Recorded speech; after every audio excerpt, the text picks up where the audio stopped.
Ibu Ganti SPD SD selaku narasumber kita pada pagi hari ini, serta segenap jajaran Bapak Ibu Dewan Guru yang saya hormati.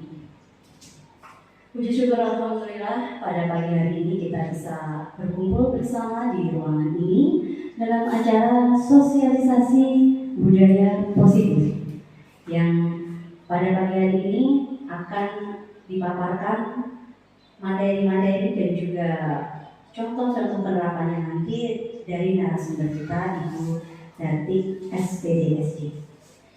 Susunan acara pada pagi hari ini diantaranya adalah yang pertama adalah pembukaan, yang kedua sambutan dari Kepala SD Negeri Duangujung. Acara berikutnya adalah pemaparan materi dari Ibu Darti, dilanjutkan dengan sesi tanya jawab, dan terakhir adalah penutup. Memasuki acara pertama, marilah kita buka acara pada pagi hari ini dengan bacaan basmalah. Bismillahirrahmanirrahim. Memasuki acara kedua adalah sambutan dari Kepala SD Negeri Duangujung kepada Ibu Sujarwati SPD. Kami persilakan.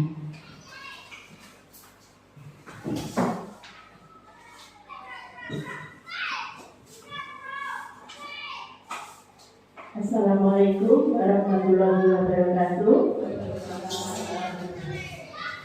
Yang pertama, marilah kita panjatkan puji syukur karena pada hari ini kita masih diberi nikmat kesehatan sehingga bisa berkumpul dalam acara sosialisasi budaya positif di SDN Negeri Duangujung dalam keadaan sehat walafiat. Amin.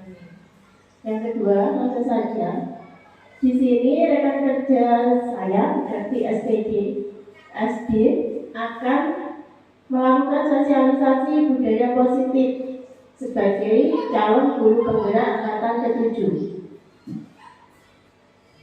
Pemerintah saat ini sedang galak-galaknya mengadakan program guru penggerak. Jadi saya sangat bersyukur sekali karena di sini rekan kerja saya ikut dalam calon guru penggerak angkatan ke-7 ini.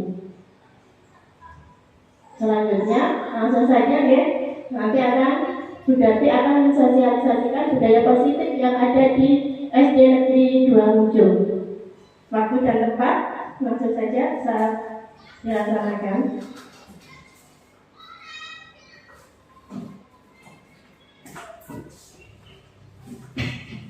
Terima kasih atas sambutan yang telah diberikan oleh Ibu Sujarwati.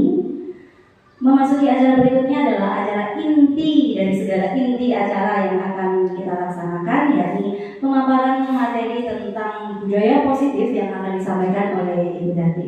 Kepada Ibu Darti, kami persilakan.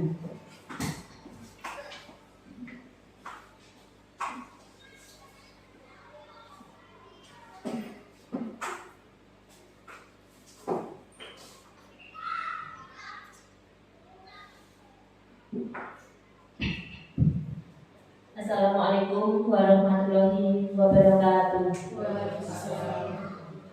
Yang terhormat Ibu Kepala SDN Duangujung, yang terhormat Bapak Ibu Guru SDN Duangujung, terima kasih yang sebesar-besarnya atas kerawan panjenengan bersedia mengikuti sosialisasi calon guru penggerak. Pada tugas saya ini nanti tugas 1.4 yaitu aksi nyata melakukan sosialisasi budaya positif yang ada di sekolah.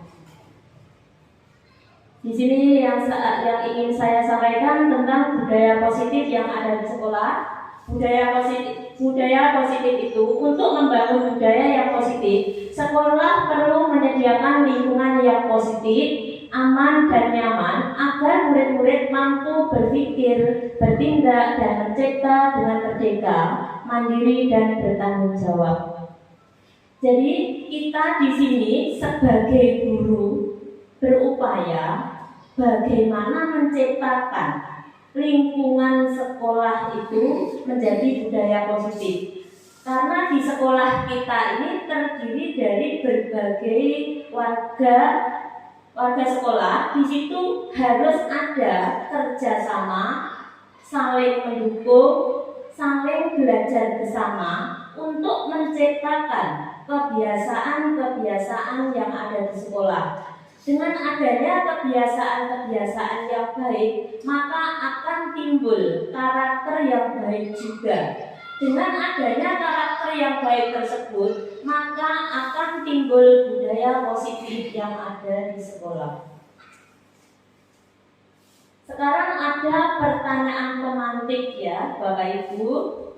Di sini ada nanti di sini jawabannya hanya setuju dan tidak setuju. Pertanyaan pertama, hukuman dapat mendisiplinkan anak. Bagaimana Bapak Ibu, setuju apa tidak setuju? Setuju. Yang kedua, pemberian hukuman dapat hal positif seperti membaca atau membersihkan halaman sekolah dapat meningkatkan disiplin anak. Bagaimana Bapak Ibu? Setuju. Yang ketiga, memberi penghargaan dapat meningkatkan motivasi belajar anak. Bagaimana? Setuju. Mungkin di sini ada di antara Bapak dan Ibu guru bisa memberikan tanggapan dengan adanya pertanyaan tadi. Monggo Bu Yati kayaknya ini mau memberikan tanggapan, silakan. Monggo Bu Yati. Ini maju saja Bu. Ini satu apa? Kelihatan layar. Maju saja. Maju saja. Oh, nyampe. Monggo. Untuk yang pertama, hukuman dapat mendisiplinkan anak. Itu bagi saya sebenarnya setuju. Hanya ada satu catatan. Hukuman itu berupa wujud apa? Berupa wujud fisik, hukuman fisik atau hukuman tinggalkan berupa pekerjaan misalnya. Kalau hukuman fisik, karena kita melihat karakter anak atau mungkin lingkungan anak dari rumah itu berbeda. Ada punya latar belakang keluarga, mungkin bisa menimbulkan, justru itu akan meracuni anak, bisa meracuni anak bisa membentuk karakter yang kurang baik. Kalau hukuman itu bisa berupa fisik. Kalau saya justru anak itu kemungkinan bisa jadi pendendam, karena hukuman itu tidak otomatis anak itu menjadi sungkan atau segan terhadap Bapak Ibu guru. Dia mungkin sungkan ketika berhadapan dengan Bapak Ibu gurunya, tapi di belakang dia mungkin ada rasa dendam. Oh, saya kemarin disuruh push up 10 kali, padahal perut saya kondisinya lapar. Nah, itu dia akan terbawa sampai mati. Saya yakin itu, karena saya pernah mengalami. Nah, itu. Kemudian, jadi kalau kita memberikan hukuman yang bisa mendisiplinkan anak, itu kita hukuman itu berupa pekerjaan, misalnya suruh menyapu. Nah, itu kan ada konsekuensinya nanti dengan bentuk rasa tanggung jawab. Saya mendapatkan kesalahan, saya mendapatkan hukuman. Lah hukuman ini, oh saya nanti pasti suruh ini. Nah, itu kita petik bentuk tanggung jawab dia. Kemudian yang kedua, melatih anak untuk apa ya? Silahnya melatih keterampilan anak. Mungkin di rumah dia nggak pernah menyapu, akhirnya di sekolah dia menyapu, disuruh gurunya karena melakukan kesalahan. Nah, itu kan otomatis secara tidak langsung kita memberikan keterampilan menyapu pada anak tersebut. Kemudian yang kedua, pemberian hukuman dengan hal positif seperti membaca, membersihkan halaman sekolah. Itu tadi ada hubungannya dengan hukuman yang bersifat mendisiplinkan anak. Jadi kalau kita memberi hukuman kepada anak, harus kita ambil yang menghasilkan, maksudnya yang menghasilkan sisi positif. Apa ya kira-kira nanti kalau saya memberi hukuman pada anak, hasilnya itu positif buat anak, juga buat kita, juga buat teman-temannya yang lain. Kemudian memberi penghargaan dapat meningkatkan motivasi belajar anak. Itu bisa dilakukan Bapak Ibu guru, bisa dilakukan di rumah. Bagi saya, untuk pendapat saya ya, tinggal penghargaannya berupa wujud apa. Kalau penghargaannya berupa wujud pujian, satu ya, pujian itu yang pasti. Kita bilang, oh pintar, itu anak sudah terbohong dengan sendirinya, semangat. Itu padahal hanya sepele, kita mengucapkan pintar. Belum tentu jawaban anak itu, misalnya disuruh ditanya, anak menjawab, padahal jawabannya belum tentu benar. Kita sudah mengucapkan, oh pintar, karena melatih keberanian anak tersebut supaya mau mengeluarkan pendapatnya. Kemudian memberi penghargaan berupa piagam, piala, itu juga bisa. Tapi kalau memberi penghargaan yang salah kita wujudkan dalam bentuk misalnya orang tuanya memberi nanti kalau kamu dapat ranking 1 saya berikan HP, itu saya sangat tidak setuju. Karena hal itu nanti akan bisa berdampak negatif pada siswa, apalagi anak-anak yang sekarang ya. Demikian mungkin dari Bapak Ibu yang lain. Semoga pendapat saya bermanfaat. Terima kasih. Terima kasih Bu Yati. Tepuk tangan untuk Bu Yati. Pendapat Bu Yati sangat bagus sekali. Ya, tapi di sini nanti kita akan mempelajari hal-hal mengenai apa? Di sini ada hukuman, ada pemberian, penghargaan, itu nanti akan kita pelajari selanjutnya. Di sini ada perubahan paradigma belajar. Makna kontrol dari paparan teori kontrol, Dr. William Glasser serta miskonsepsi yang terjadi di kehidupan sehari-hari. Ilusi guru mengontrol murid. Pada dasarnya, kita tidak dapat memaksa murid untuk berbuat sesuatu jikalau murid tersebut memilih untuk tidak melakukannya.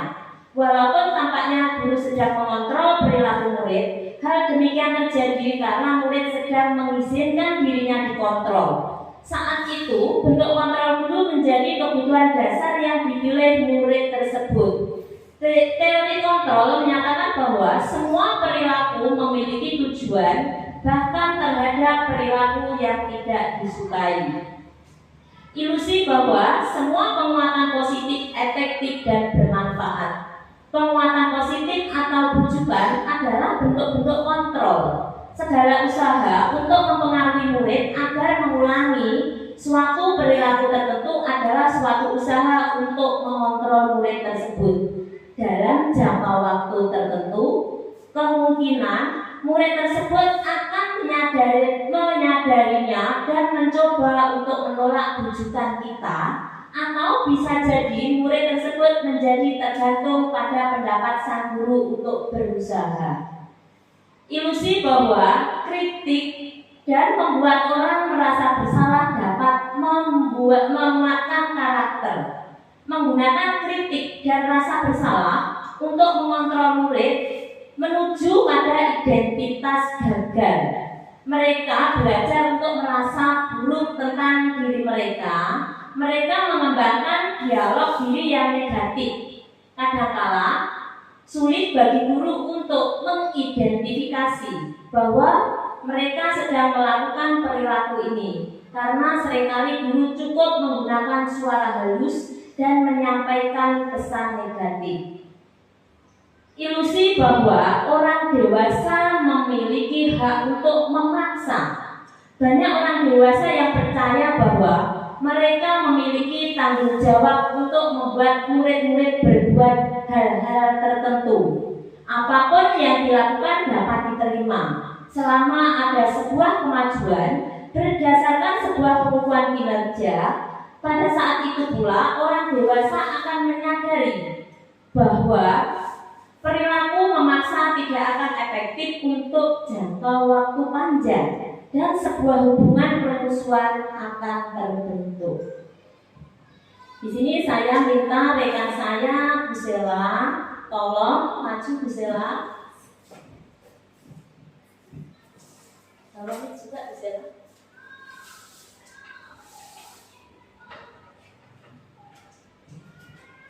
Di sini saya minta tolong Bu Sela, ada sebuah permainan. Bu Sela diibaratkan mempunyai rahasia yang sangat kuat, digenggam yang kuat. Nah, di sini saya akan membujuk Bu Sela. Dia mempunyai rahasia dan rahasia itu nanti terserah Bu Sela. Boleh diketahui orang lain apa tidak, yang jelas ini sangat berarti sekali bagi Bu Sela. Nanti saya rayu, bagaimana saya merayu Bu Sela bagaimana bisa membuka kepalan tangannya yang itu adalah rahasia dia apa tidak. Bu Sela, tolong kepalan tangannya dibuka ya, saya pengen tahu ada apa ya di dalam kepalan itu. Boleh? Tidak. Seandainya Bu Sela membuka, nanti saya kasih uang. Bagaimana Bu Sela? Mau apa tidak? Tidak, saya buka. Tanya dulu tuh uangnya berapa. Siapa tahu dari soal. Oh gitu. Kan saya kasih uang agak banyak, gimana? Mau buka apa tidak? Tidak, ini kan rahasia saya. Oh gitu, iya. Buka. Nanti pulang saya ajak ke warung ya, mau makan bersama gimana? Mau nggak? Tidak, Bu Tati. Wah, Bu Sela ini sangat kuat sekali, sulit untuk dirayu. Silakan duduk, tepuk tangan untuk Bu Sela.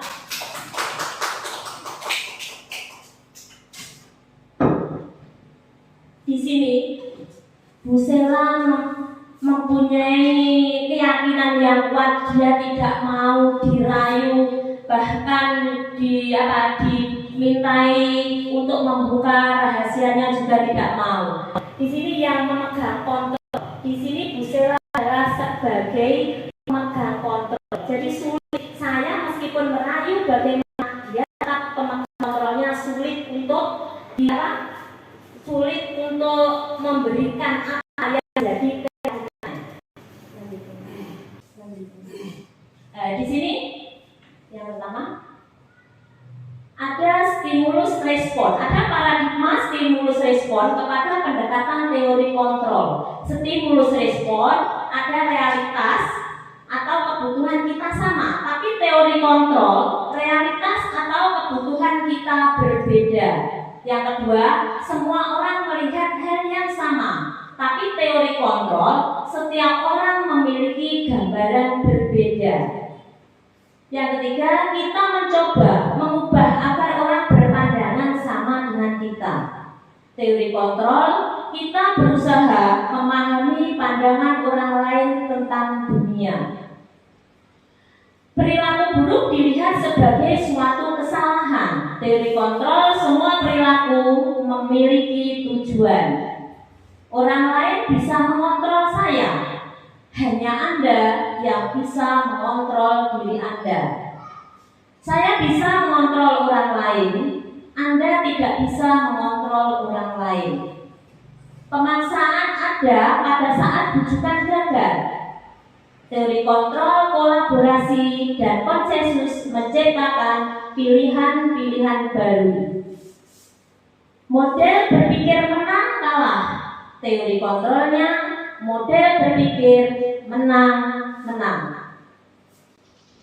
Selanjutnya akan disampaikan, ini adalah disiplin positif.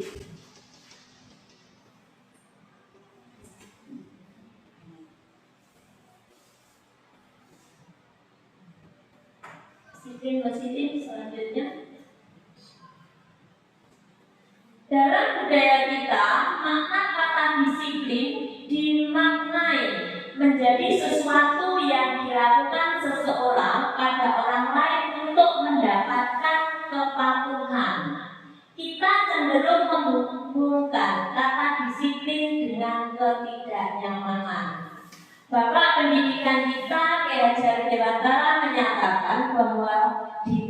ada kemerdekaan, disitulah harus ada disiplin yang kuat. Sungguh pun disiplin itu bersifat self-disiplin, yaitu kita sendiri yang mewajibkan kita dengan sekeras-kerasnya. Tetapi itu sama saja, sebab jikalau kita tidak cakap melakukan self-disiplin, wajiblah penguasa lain mendisiplinkan diri kita. Dan peraturan demikian itulah harus ada di dalam suasana yang merdeka. Disiplin diri juga mempelajari bagaimana cara kita mengontrol diri dan bagaimana menguasai diri untuk memilih tindakan yang mengacu pada nilai-nilai yang kita hargai agar tercapai tujuan mulia yang diinginkan. Dengan kata lain, seseorang yang memiliki disiplin diri berarti mereka bisa bertanggung jawab terhadap apa yang dilakukannya, karena mereka mendasarkan tindakan mereka pada nilai-nilai kebajikan universal. Motivasi perilaku manusia.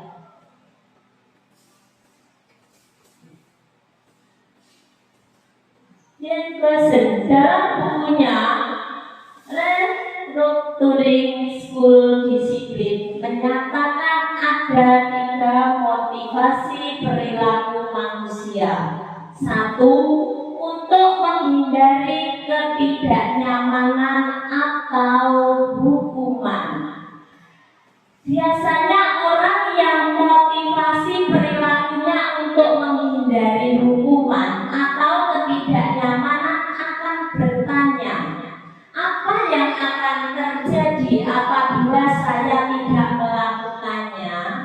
Sebenarnya mereka sedang menghindari permasalahan yang mungkin muncul dan berpengaruh pada mereka secara fisik, psikologis maupun tidak terpenuhi kebutuhan mereka. Bila mereka tidak melakukan tindakan tersebut, motivasi ini bersifat eksternal. Jadi di sini seperti yang disampaikan Biati tadi, menghindari ketidaknyamanan atau hukuman. Jadi intinya, kalau guru itu memberi hukuman kepada siswa itu sebenarnya tidak efektif. Karena apa? Pada akhirnya nanti anak itu akan melakukan sesuatu apa yang diperintahkan guru, tapi dia itu melakukan secara terpaksa. Kalau saya nanti tidak melakukan pasti kena hukuman. Berarti itu timbulnya dari luar, bukan dari diri, dari dalam anak sendiri, ya. Terus pasti ada rasa dendam. Nanti saya kalau dihukum ke belakangnya pasti punya rasa dendam. Iya, sakit hati, betul, sakit hati, ya. Jadi itu. Untuk yang kedua, untuk mendapatkan imbalan atau penghargaan dari orang lain,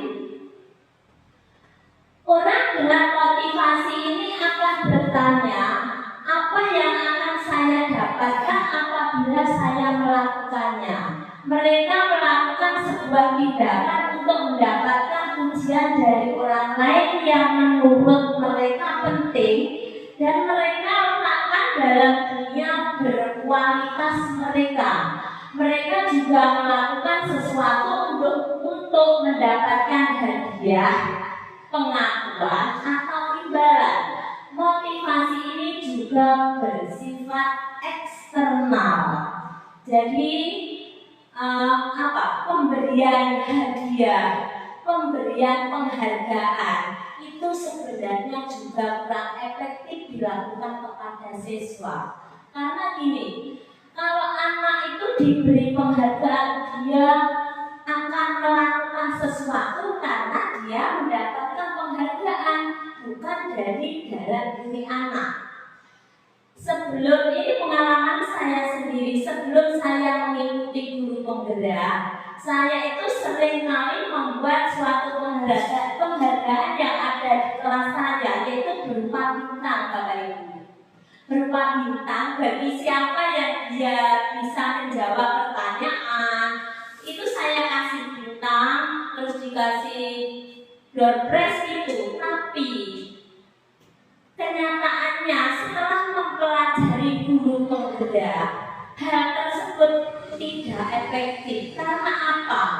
Dia mau menjawab pertanyaan yang saya berikan tadi bukan berdasarkan pada keyakinannya, bukan berdasarkan pada dalam diri anak, tetapi dia mau menjawab pertanyaan karena dia punya kemauan, punya oh iya, nanti kalau saya bisa menjawab pasti mendapat penghargaan. Ya, seperti itu. Berarti untuk penghargaan ini kurang efektif diberikan kepada anak. Seperti itu. Selanjutnya yang ketiga, untuk menjadi orang yang mereka inginkan dan menghargai diri sendiri dengan nilai-nilai mereka percayai. Mereka melakukan sesuatu karena nilai-nilai yang mereka yakini dan hargai, dan mereka melakukannya karena mereka ingin menjadi orang yang melakukan nilai-nilai yang mereka yakini tersebut. Ini adalah motivasi yang akan membuat seseorang memiliki disiplin positif, karena motivasi berperilaku positif internal bukan eksternal. Jadi di sini Bapak Ibu guru, untuk pemberian hukuman, pemberian penghargaan itu tadi sebenarnya kurang efektif. Jadi guru itu harus melakukan kebiasaan yang baik kepada muridnya, agar mereka terbiasa melakukan hal-hal yang baik juga. Karena kalau dia melakukan hal-hal yang baik juga, otomatis itu dia timbulnya dari dalam diri siswa. Jadi dia itu melakukan sudah menjadi kebiasaan. Oh, saya kebiasaannya seperti ini. Jadi tanpa disuruh, dia sudah melakukan kebiasaan-kebiasaan itu. Contohnya kemarin itu di kelas 4 sudah saya menerapkan kebiasaan-kebiasaan membaca literasi.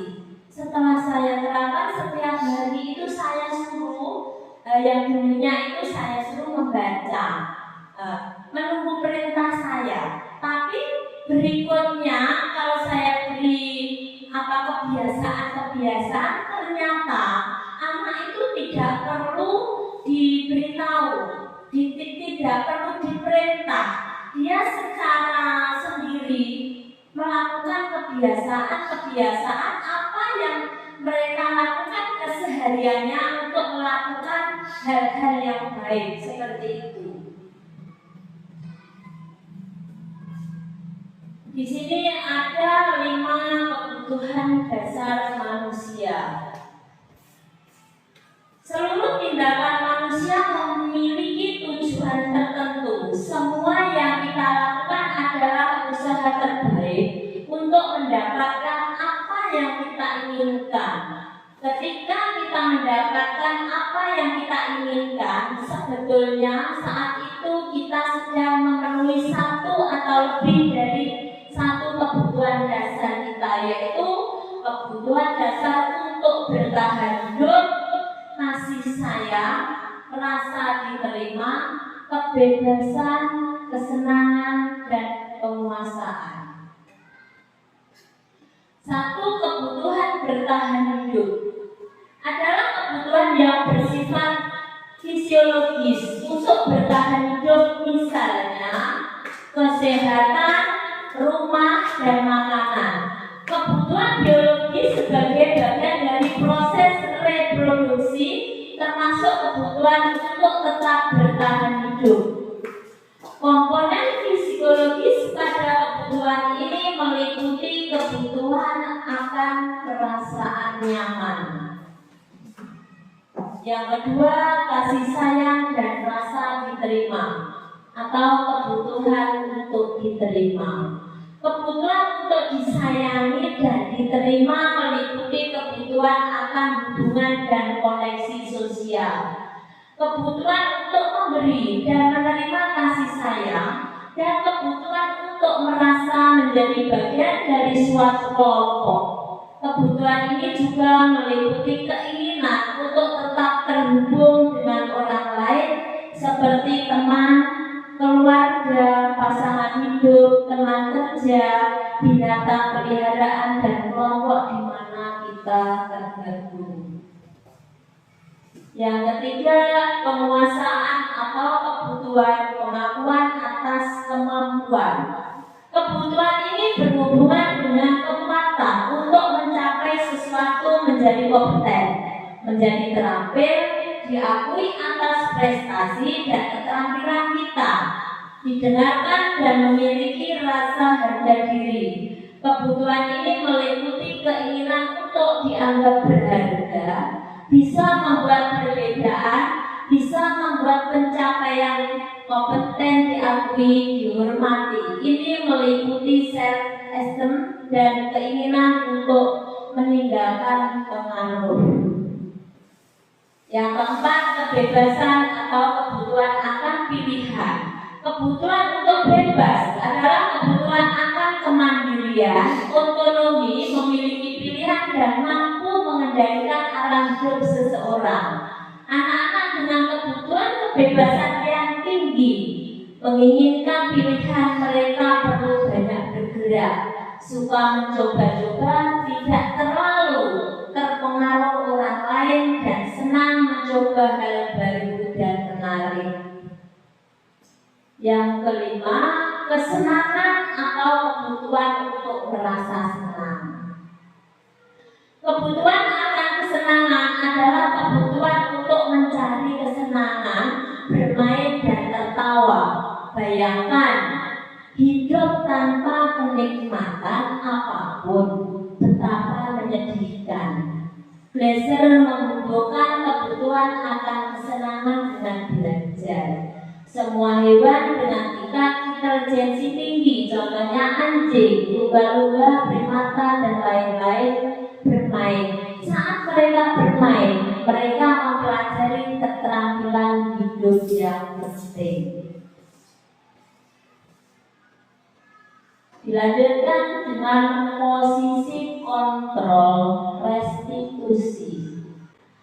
Restitusi di sini yang dimaksud dengan restitusi adalah suatu kegiatan yang dilakukan kepada siswa untuk melakukan suatu perbaikan agar siswa tadi bisa kembali ke kelompoknya dan memiliki karakter yang baik. Itu adalah restitusi. Di sini ada 5 posisi kontrol. Yang pertama, penghukum, pembuat merasa bersalah, teman, pemantau, dan manajer. Penghukum, seorang penghukum bisa menggunakan hukuman fisik maupun verbal. Orang-orang yang menjalankan posisi penghukum senantiasa mengatakan bahwa sekolah memerlukan sistem atau alat yang dapat lebih menekan murid-murid lebih dalam lagi. Guru-guru yang menerapkan posisi penghukum akan berkata, patuhi aturan saya, atau awas, kamu selalu saja salah. Itu adalah penghukum. Yang kedua adalah pembuat merasa bersalah. Pada posisi ini biasanya guru akan bersuara lebih lembut. Pembuat merasa bersalah akan menggunakan keheningan yang membuat orang lain merasa tidak nyaman, bersalah, atau rendah diri. Kata-kata yang keluar dengan lembut akan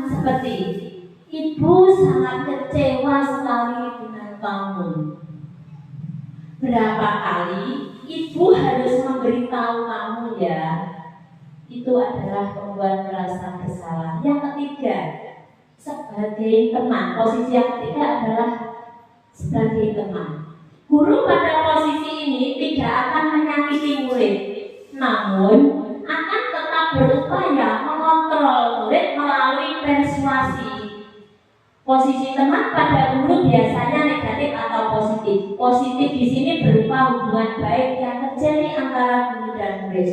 Guru di posisi teman menggunakan hubungan baik dan humor untuk mempengaruhi seseorang. Mereka akan berkata, ayo bantulah demi ibu ya nak. Ayo ingat tidak bantuan ibu selama ini.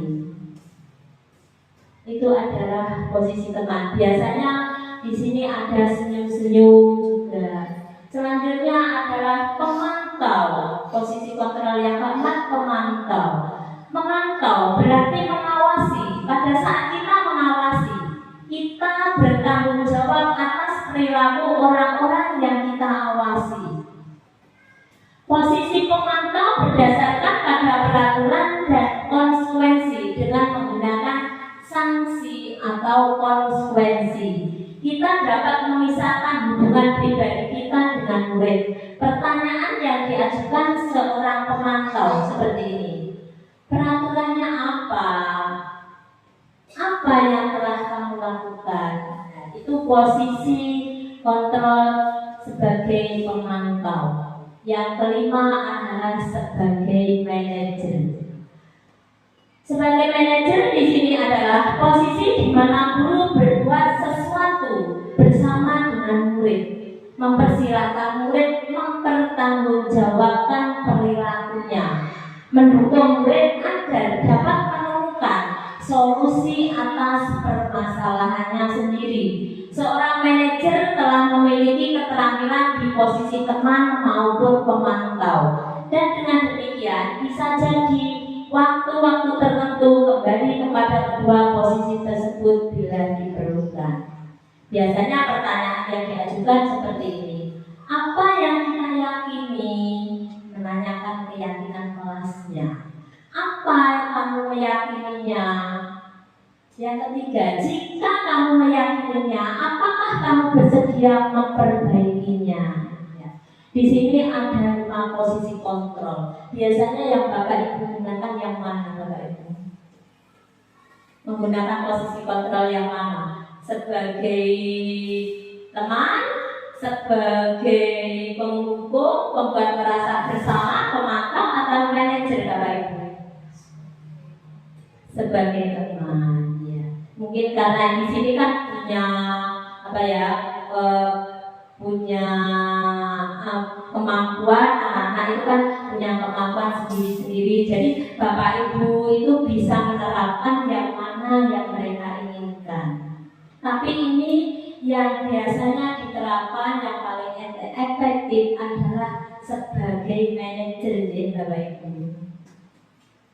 Selanjutnya, keyakinan kelas. Keyakinan yaitu nilai-nilai kebajikan universal yang disepakati secara tersirat dan tersurat, lepas dari latar belakang, suku, negara, bahasa maupun agama.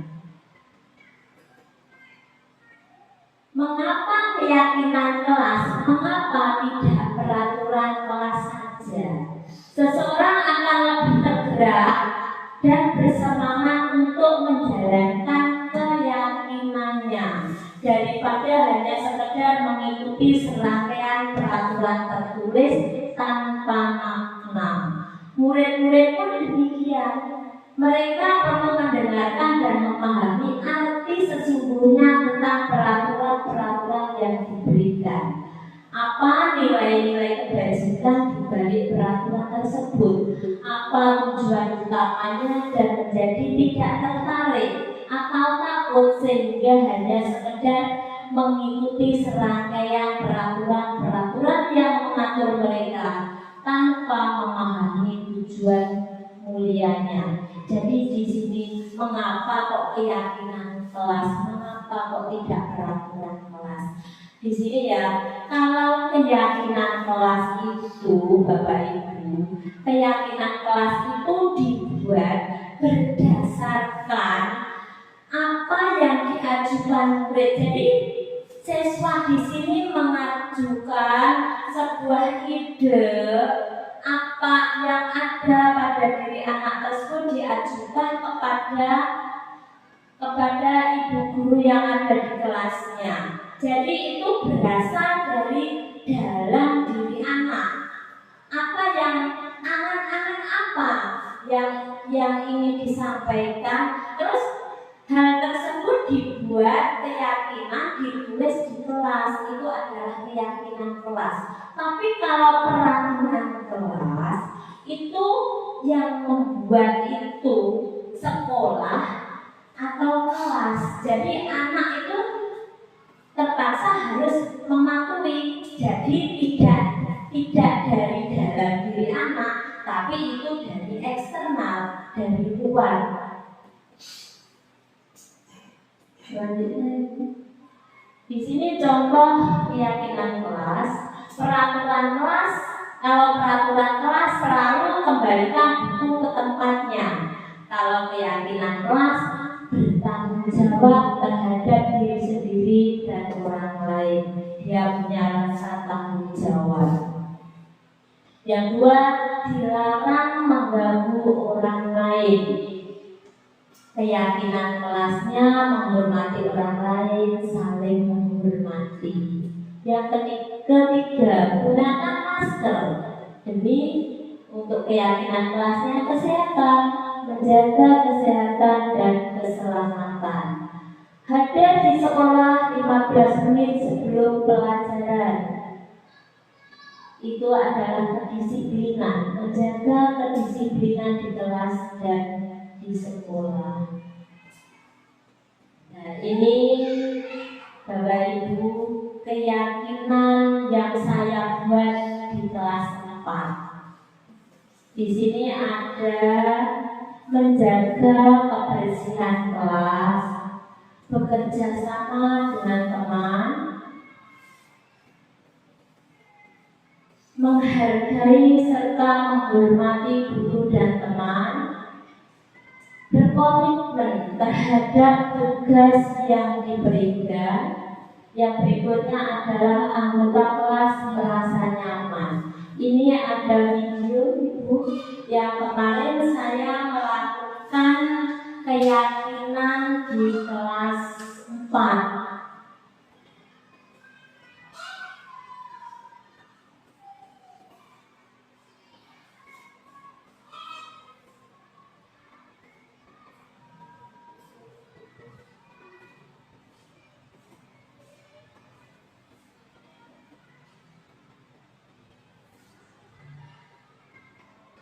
Suaranya kok nggak bisa ya?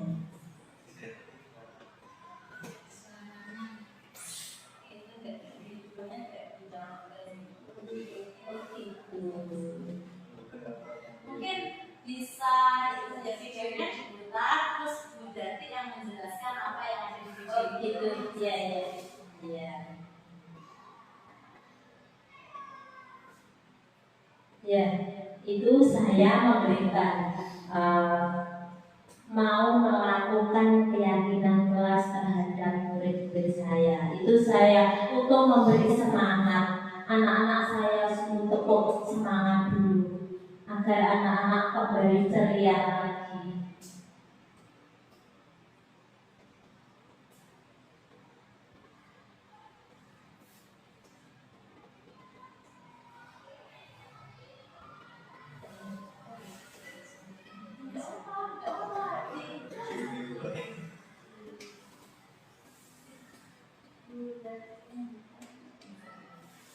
Iya. Sudah dilanjutkan aja Bu, nanti itu dilanjutkan aja nggak apa-apa. Ya itu ada cuplikan tapi maaf ya Bapak Ibu suaranya tidak terdengar karena ada kesalahan teknis tadi, maaf.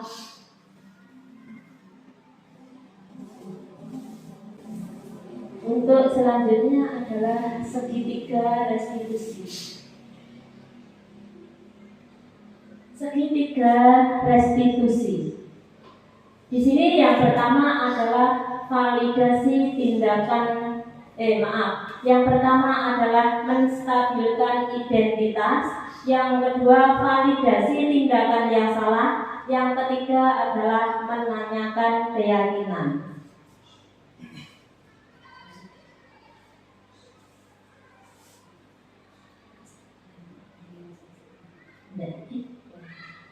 Di sini menstabilkan identitas. Yang kedua, validasi tindakan yang salah. Seorang guru yang memahami teori kontrol pasti akan mengubah pandangan dari teori stimulus respon ke cara berpikir proaktif yang mengenali tujuan dari setiap tindakan. Kita mungkin tidak suka sikap seorang anak yang terus-menerus merengek, tapi bila sikap itu mendapat perhatian kita, maka telah memenuhi kebutuhan anak tersebut. Kalimat-kalimat di bawah ini mungkin terdengar asing buat guru, namun bila dikatakan dengan nada tanpa menghakimi akan memvalidasi kebutuhan mereka. Kalimat yang dikatakan, padahal kamu bisa melakukannya yang lebih buruk dari ini ya. Itu guru kepada siswa. Kamu pasti punya alasan mengapa kamu melakukan hal itu. Yang ketiga, sisi ketiga menanyakan keyakinan. Teori kontrol menyatakan bahwa kita pada dasarnya termotivasi secara internal ketika identitas sukses telah tercapai dan tingkah laku yang salah telah divalidasi. Maka anak akan siap untuk dihubungkan dengan nilai-nilai yang dia percaya dan berpindah menjadi orang yang dia inginkan. Pertanyaan-pertanyaan di bawah ini menghubungkan keyakinan anak dengan keyakinan kelas atau keluarga. Yang pertama, apa yang kita percaya sebagai kelas atau keluarga? Yang kedua, apa nilai-nilai umum yang kita telah sepakati? Yang ketiga, apa bayangan kita tentang kelas yang ideal? Yang keempat, kamu mau jadi orang yang seperti apa? Ini kemarin saya juga sudah melakukan, juga tidak bisa dibuka ini. Bisa dibuka tapi nanti tidak ada suaranya. Tolong Mbak buka. Sudah melakukan keyakinan kelas terhadap kelas 4. Yang segitiga restitusi Iya, iya. Gimana ya Pak? apa sih? Videonya di close dulu terus ini bisa jadi mungkin sebenarnya lagi close video. Oh iya.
dukung, tidak nyaman, kerja sama ibu, ya kan?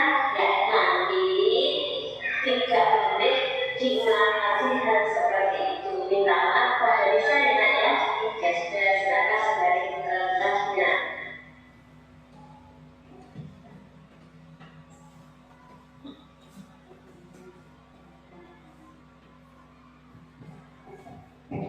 Yaitu adalah keyakinan kelas yang sudah saya terapkan kepada murid saya di kelas 4.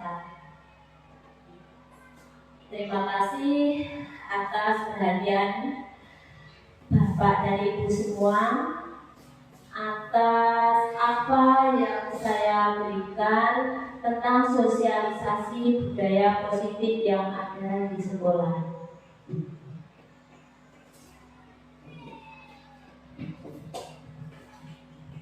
Terima kasih Bu Darti atas pemaparan materi yang luar biasa, dan tadi sudah diberikan contoh video juga ya Bapak Ibu tentang bagaimana penerapan segitiga restitusi manakala putra-putri kita melakukan tindakan-tindakan yang kurang sesuai dengan keyakinan kelas yang sudah dibuat.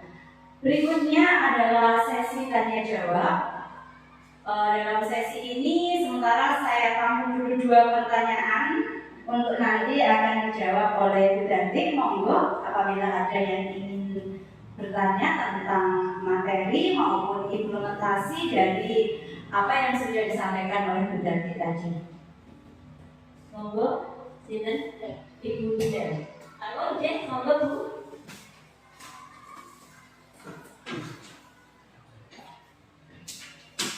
Terima kasih asalnya dari setelah melihat video yang ditayangkan tadi dari itu tadi pertengkaran antara Nisa dan siapa tadi?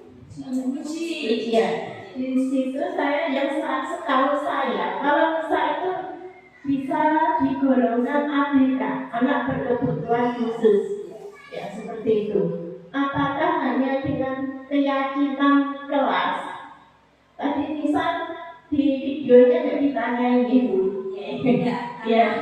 Karena di situ tadi malah misalnya maaf Ibu, karena di situ tadi yang kena masalah adalah Puji, bukan Nisa. Karena Nisa yang menjadi korban.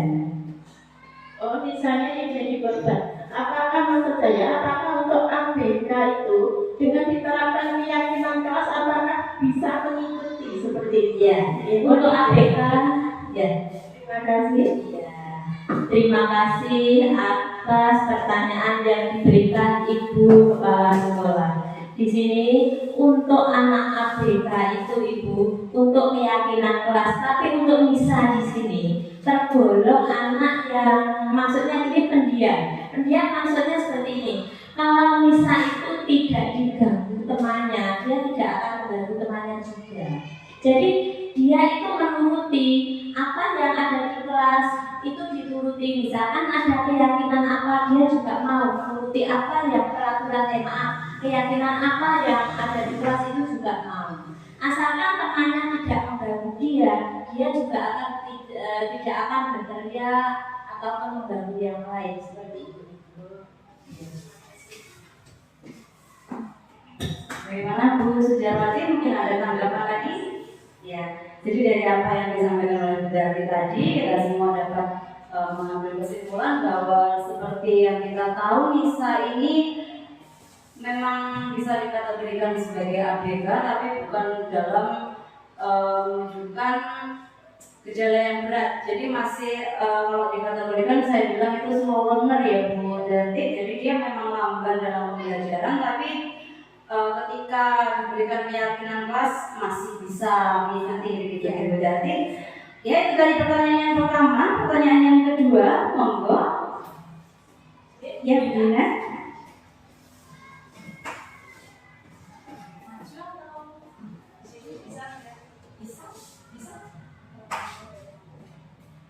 Terima kasih waktu yang diberikan, yaitu tentang penjelasan posisi kontrol tadi. Ya, dari kelima posisi kontrol tadi, posisi kontrol manakah yang bisa atau sesuai dapat diterapkan di sekolah kita atau sekolah yang lain? Terima kasih. Terima kasih atas tanggapan Bu Dina. Untuk posisi kontrol di sini itu yang lebih tepat diterapkan adalah posisi kontrol sebagai manajer. Tapi semua itu saya kembalikan kepada Bapak dan Ibu semua. Di sini tadi ada kan posisi kontrol sebagai pemhukum, pembuat merasa bersalah, sebagai teman, pemantau, manajer. Di sini yang lebih efektif, yang lebih efektif diterapkan di sekolah adalah sebagai manajer Ibu.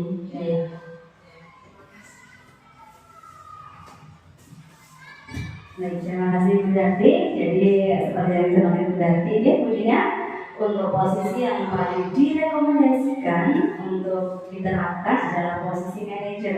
Tapi tidak menutup kemungkinan juga ya Bu Darti, misalkan posisi itu belum bisa dilaksanakan, bisa memilih posisi yang lain ya Bu Darti. Ya, yang penting menghindari posisi penghukum dan pembuat merasa bersalah karena dikhawatirkan bisa menimbulkan identitas gagal untuk putra-putri kita tercinta. Bu Darti masih siap untuk menerima dan menjawab pertanyaan dari Bapak Ibu semua? Mungkin masih ada lagi yang ingin disampaikan pertanyaannya? Ya, Bu Yuli. Aja nggak apa-apa Bu Yuli. Saya ingin bertanya tentang segitiga restitusi.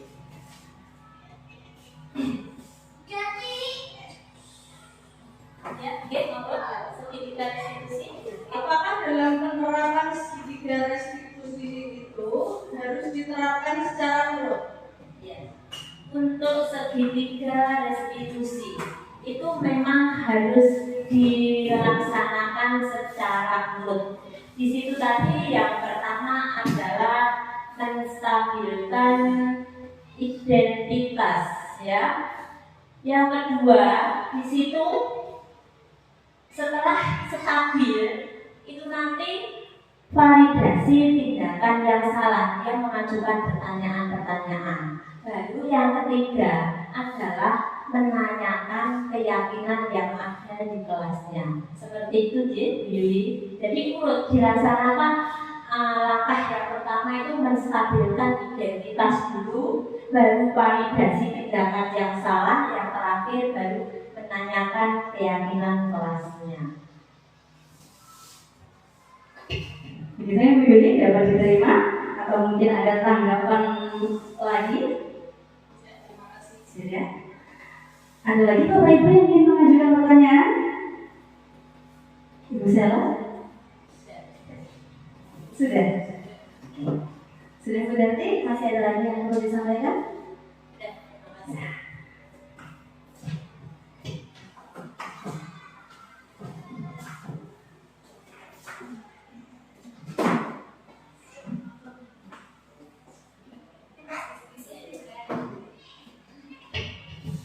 Alhamdulillahirrahmanirrahim Bapak Ibu, tadi sudah disampaikan pemaparan materi dari Bu Darti dan juga sudah dilengkapi dengan sesi tanya jawab di mana Bapak Ibu sudah menyampaikan unek-unek apa yang masih mengganjal beberapa pertanyaan-pertanyaan yang sudah dijawab dengan sangat jelas oleh Bu Darti. Baiklah, acara telah kita lalui. Tiba saatnya kita memasuki penghujung acara yang penutup. Mari bersama-sama kita tutup acara ini dengan bacaan hamdalah. Alhamdulillahirrahmanirrahim. Baiklah, semoga apa yang kita laksanakan pada hari ini dapat memberikan manfaat untuk kita dan juga lembaga SD Negeri 2 Mujeng tercinta, dan juga tentunya dapat membawa kebaikan bagi siswa-siswa kita di sekolah dalam rangka mewujudkan terciptanya budaya positif. Amin. Baiklah Bapak Ibu, terima kasih atas kehadiran Bapak Ibu pada pagi hingga siang hari ini. Terima kasih atas perhatiannya. Wassalamualaikum warahmatullahi wabarakatuh.